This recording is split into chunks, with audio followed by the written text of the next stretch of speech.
O governo quer a aprovação do projeto do imposto de renda negociado com neutralidade fiscal, antes de tudo, mais essa proposta apresentada pelo Executivo de cobrar o imposto mínimo dos riscos enfrenta, claro, resistências do Congresso Nacional. A repórter Luciana Verdolim chegando aqui com a gente. Hugo Mota indicou ou sinalizou um corte de outros incentivos tributários para compensar a elevação da isenção do imposto de renda. É isso, Luciana? Boa noite, bom trabalho. É isso mesmo, Thiago. Já avisou que a proposta vai sim ser alterada no Congresso Nacional e o governo não tem a menor ilusão de que vai conseguir aprovar o texto que saiu do Ministério da Fazenda. Até por conta disso, Thiago, o que o governo quer nesse momento? Garantir o texto mais próximo ao que pretende, mais próximo à ideia que foi tomada aí pela administração federal. Já tem algumas propostas lá no Congresso Nacional, porque a oposição, ela admite que não necessariamente ela é contra a isenção, ela é contra a forma que está sendo negociada e a ideia de taxar os chamados super ricos. Por isso, várias emendas vão ser apresentadas, já tem parlamentar defendendo, por exemplo, o aumento da contribuição, o aumento da alíquota para servidores aqui do Executivo, Legislativo e Judiciário, aumentaria a alíquota do imposto de renda máxima de 27,5% para 32%, por exemplo, para bancar esse custo extra, elevar também o limite de isenção de 5 mil para 10 mil reais. E aí como é que vai pagar o que, a queda da arrecadação? Com cortes dentro aqui do governo, corte de gastos, o que o presidente Lula não quer nem ouvir falar. Fato é que a expectativa agora é que o governo tenha muito trabalho no Congresso Nacional para negociar essas medidas e a discussão vai ser bastante acirrada. A Confederação Nacional dos Municípios nos últimos dias tem reclamado que vai perder arrecadação, que vai perder repasses do Fundo de Participação dos Municípios e voltou a dizer que, na verdade, o governo costuma fazer bondade com chapéu alheio.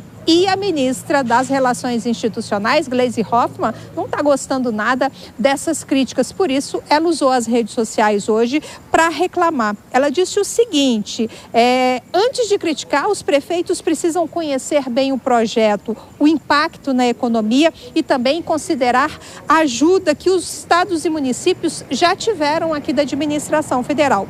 O projeto, segundo a ministra, não vai afetar o equilíbrio da arrecadação, nem de estados, nem de municípios. E a variação no imposto descontado na fonte sobre o vencimento dos servidores será compensada pelo aumento do dinheiro em circulação. Esse argumento é, inclusive, o argumento do Ministério da Fazenda. Gleisi Hoffmann lembrou, inclusive, que nos últimos 12 meses, o FPM, o Fundo de Participação dos Municípios, cresceu 9,9% acima da inflação. E essa discussão que começa agora no Congresso Nacional. Luciana, você volta daqui a pouquinho. E ainda nessa discussão sobre a taxação dos mais ricos, o presidente Lula declarou hoje que a população mais rica não gosta dele, porque ele quer que o dinheiro circule nas mãos das pessoas mais pobres do país. Acompanhe. Se a gente pegasse 200 mil reais e a gente desse para uma pessoa só que está aqui, o que essa pessoa ia fazer com o dinheiro? Ela ia correr para o banco, ia depositar esse dinheiro, ia ganhar dinheiro com juro e o restante ficava chupando o dedo. Mas se a gente pegasse 200 mil reais e desse R$1.000 para cada um, as pessoas iam correr para o supermercado, iam correr para uma padaria, o dinheiro ia circular, ia gerar mais emprego, ia gerar mais salário e todo mundo ganha. É por isso que muitas vezes a gente percebe que pessoas mais granfinas não gostam da gente. O que eu quero é que o povo ganhe mais. É por isso que nós aumentamos o salário 2 vezes. É por isso que nós temos política de crédito. É por isso que 90% dos acordos salariais que estão sendo feitos agora são acima da inflação. Porque se o dinheiro não circular, apenas meia dúzia ganha dinheiro nesse país. Bom, é a fala do presidente Lula nessa discussão que começa agora no Congresso Nacional. Vou chamar os comentaristas, agora começando pelo Cristiano Vilela. Ô Vilela, há um impasse então no Congresso Nacional e é justamente no ponto que deve compensar, ou deveria ser mais discutido para se compensar justamente a isenção do imposto de renda. E aí começa uma discussão sobre subsídios, ou seja, pode ser uma discussão demorada no Congresso Nacional. Olha, deveria ser uma discussão demorada, porque não se tira 26 bilhões da cartola de uma hora para outra, e também não se pode deixar de lado o impacto que eventuais medidas possam ter nos cofres dos estados e cofres dos municípios. Você vê, eu acompanhando, né, desde ontem o anúncio da taxação e vendo os detalhes, você vê primeiro que foi um tiro no pé da própria lógica que se vendeu de simplificação tributária com a reforma tributária. Você vê que essa questão da taxação, ela é algo extremamente complexo, que vai necessitar de cálculos, que vai realmente fazer com que torne algo difícil de ser compreendido por uma parcela expressiva da população na contramão daquilo que se vendeu na reforma tributária. Segundo, aquela questão de que seria mais importante que a arrecadação de diversos elementos ficassem centralizadas em nível federal, a máscara com relação a isso cai agora, que num determinado momento onde o ente federal toma uma medida como essa, e quando questionado sobre os estados e municípios, pergunta para os estados, eu não tenho nada a ver com isso, a esfera é federal. Então você vê que existe uma série de problemas que vão ter que ser resolvidos. Eu não tenho dúvida que o parlamento vai ser sensível a esses temas, embora seja um tema politicamente muito forte, a pressão popular vai ser significativa, mas o parlamento vai buscar fazer aí alguns ajustes nessa proposta. Dora, o próprio presidente da Câmara, Hugo Mota, afirmou que é natural que o Congresso faça alterações, mas é possível dimensionar a dificuldade que o governo vai ter ou ainda é muito cedo?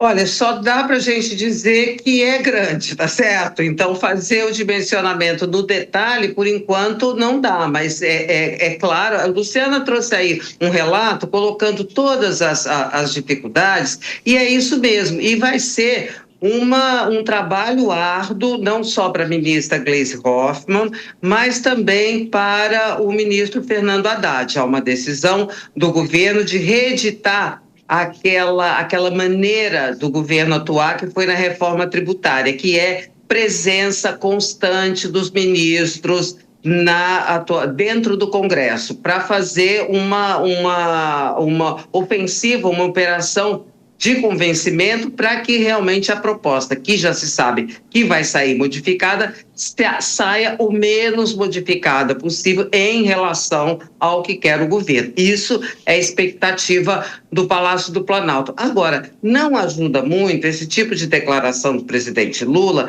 reeditando nós contra eles, né? Porque quando ele fala de pessoas granfinas, ele usa esse termo granfino porque ele sabe que é bastante popular. Primeiro que não é só entre os granfinos que ele vem perdendo popularidade. Chama atenção ele perdendo popularidade também entre os mais pobres. E essa reedição, essa retomada do nós contra eles não ajuda uma negociação no Congresso, porque no Congresso há representação de todos, inclusive dos chamados granfinos.